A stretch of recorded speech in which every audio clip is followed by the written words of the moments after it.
Vamos retomar alguns conceitos a respeito do sistema de coagulação para entender em que momento da fase do sistema de coagulação aquele doente que está sangrando tem o seu sistema alterado. Se eu não entender as fases, eu vou querer tratar tudo ao mesmo tempo agora e vou para a política do dar tudo que resolve.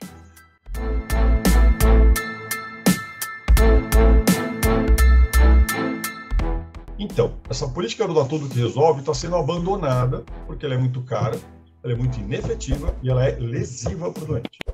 Então, cada vez mais a gente está indo para uma direção de tratar especificamente o problema identificado. A questão é, pela complexidade da cascata de coagulação, essa identificação num sistema complexo de uma região pontual que precisa de intervenção, ela é muito difícil. Vamos lembrar que a cascata de coagulação, ela começa inicialmente a partir de uma lesão traumática, né? Esse é o modelo mais racional que a gente tem para entender, e dentro do contexto cirúrgico isso faz todo sentido, que você tem primeiro uma agressão tecidual. A primeira reação é vasoconstrição mecânica regional da microcirculação e dos vasos da região agredida. A formação a partir da lesão endotelial e exposição de colágeno do tampão plaquetário. Esta fase aqui é chamada fase primária, o componente primário da hemostasia, é o primeiro bloqueio ao sangramento. A questão é que esse tampão primário plaquetário ele não é estável, ele não se sustenta sozinho.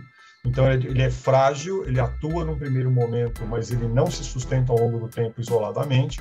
Ele vai precisar de uma rede de fatores de coagulação, chamados de hemostasia secundária, que vão consolidar, que vão sustentar, que vão montar um tampão efetivo e contínuo e longevo para controlar aquele sangramento inicial que foi manipulado inicialmente pelo tampão plaquetário, hemostasia primária. Formado este coágulo, ele precisa ser aperfeiçoado. Leia-se, ele vai passar por um processo de retração e solidificação e progressivo reparo deste coágulo. Leia-se, lise. Reorganização para reparação de lesão endotelial, reparação tecidual, e isso passa por um processo de fibrinólise.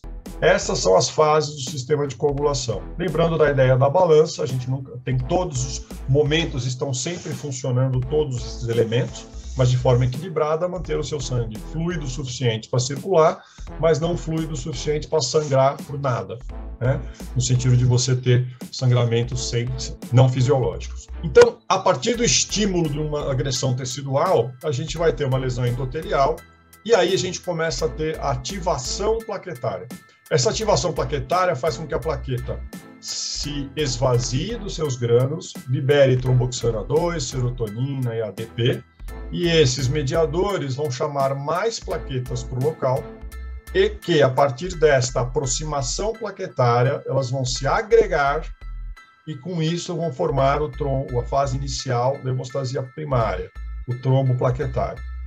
Nesta fase primária aqui, são sangramentos que acontecem de forma precoce após o trauma, leia-se imediatamente após o trauma, a gente pode ter alguns influenciadores já nesse período da hemostasia primária. Por exemplo, o uso de anti-inflamatório não hormonal vai diminuir a agregação plaquetária, da mesma forma com a aspirina, da mesma forma com o anticorpo monoclonal, a abciximab, que vai ser um inibidor de 2B3A, inibindo uma das formas de agregação plaquetária.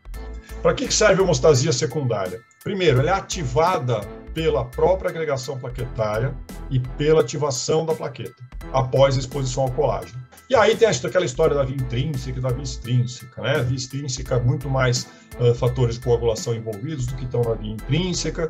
O 10 ativado vai agir sobre a protrombina, que também é inibida pelo uso de heparina. Então, olha só que interessante, a minha heparina está bloqueando vários pontos da cascata de coagulação, e é por isso, muitas vezes, quando você quer um doente efetivamente anticoagulado, lógico, tem trials clínicos mostrando que, dependendo da doença, você pode usar baixo peso, mas os pontos de atuação da heparina são muito mais amplos do que a heparina de baixo peso, que basicamente vem em cima do 10A. Quando você usa heparina plena, você está bloqueando vários pontos do mecanismo intrínseco e extrínseco, potencializando uma anticoagulação efetiva para aquele doente.